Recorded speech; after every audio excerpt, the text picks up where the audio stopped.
Perkenalkan, kami dari kelompok 16 yang beranggotakan Kevin Natania, saya sendiri Roger Leonardo, Trivandi Wijaya, dan Novel Rais Majid.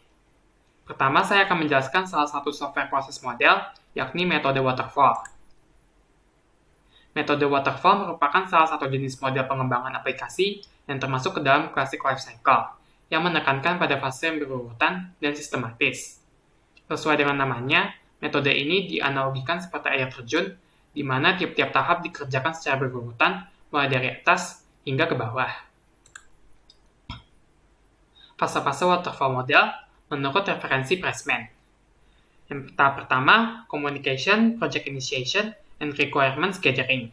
Dalam tahap ini, sangat penting untuk melakukan komunikasi dengan customer untuk memahami dan memenuhi tujuan yang ingin dicapai. Kedua, Planning, Estimating, Scheduling, Tracking.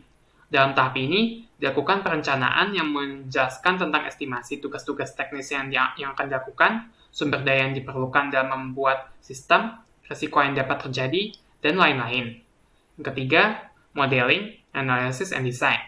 Dalam tahap ini, dilakukan perancangan dan permodelan arsitektur sistem yang berfokus pada perancangan struktur data, arsitektur software, tampilan interface, dan algoritma program. Keempat, Construction, Code, and Test. Dalam tahap ini, dilakukan proses penerjemahan dari bentuk desain menjadi code. Kemudian, dilakukan pengujian terhadap sistem dan code yang sudah dibuat untuk menemukan kesalahan yang mungkin terjadi agar dapat diperbaiki. Yang kelima, Deployment, Delivery, Support, Feedback.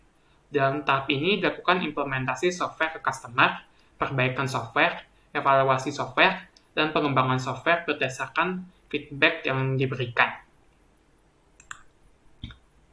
Kedua, menurut referensi Ian Sommerville. Yang pertama, Requirement Analysis and Definition.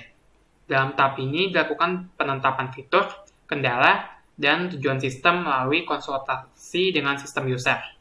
Kedua, System and Software Design.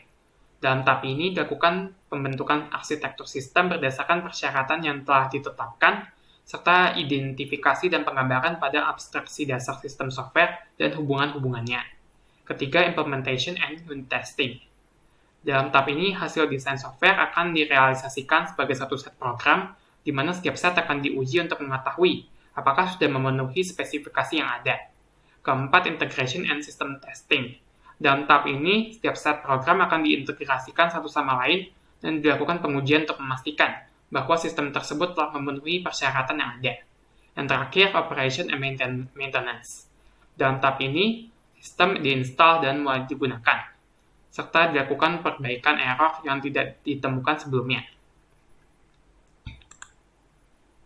Selanjutnya, kelebihannya adalah total biaya dapat diperkirakan dengan akurasi relatif jika tidak terdapat konflik, hasil dokumentasi yang baik, rangkaian alur kerja sistem yang jelas dan terukur, gambaran akhir yang jelas, cocok digunakan dalam proyek pengembangan software berskala besar.